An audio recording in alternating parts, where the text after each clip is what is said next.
The fourth installment in the Expendables action franchise is rife with plot twists and surprise reveals that are almost as explosive as, well, the many actual explosives featured in the movie. The legacy cast of Sylvester Stallone, Jason Statham, Dolph Lundgren and Randy Couture all return for Expendables, joined by franchise newcomers 50 Cent, Megan Fox, Andy Garcia, and Jacob Scipio. But not everybody makes it out of the movie alive. In fact, the film's extended opening action sequence sets the plot in motion with a genuinely surprising death. Sylvester Stallone confirmed while shooting was still taking place on Expendables that this would be his final time playing team leader Barney Ross in the franchise, saying that it was time to pass the baton to a new lineup of action stars. And in the first act of the movie, in which the Expendables try to stop nukes from falling into the hands of mysterious terrorist Ocelot, Barney is killed off when his plane is shot down, leaving only his burned body and signature skull ring behind. When you're an expendable, you're allowed to die, director Scott Waugh has said of this movie.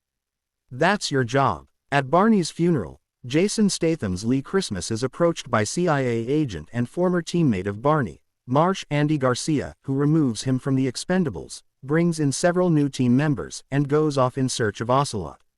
But when Lee trails the team across the world to confront Ocelot, it isn't long before it starts to look like the old-time Expendables will be bumped off one by one, with Toll Road Randy Couture being seriously stabbed and Lee preparing to sacrifice himself to complete the mission.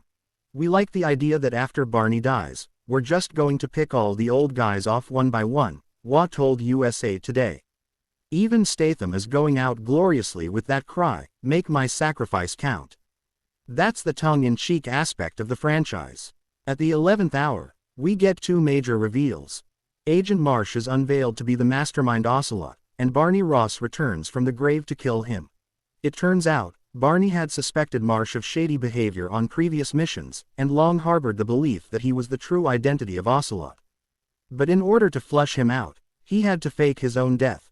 Expendables ends with the nuclear warhead going off deep beneath the ocean and far from any populated areas, leaving Barney with the task of explaining to his teammates exactly how he stage-managed his own demise in the middle of a war zone.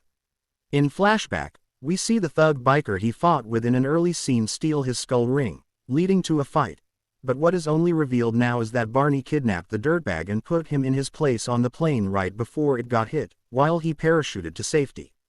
Which feels a lot like cold-blooded murder, but this is the Expendables, so don't worry about it. The real-life explanation behind all of this plot chicanery is that Stallone knew he would be stepping down from the franchise, and it made sense for his character to have a reduced role in the movie.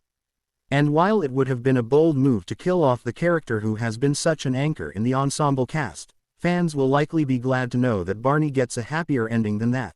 Thanks for watching. Please don't forget to hit the subscribe button for more of our videos.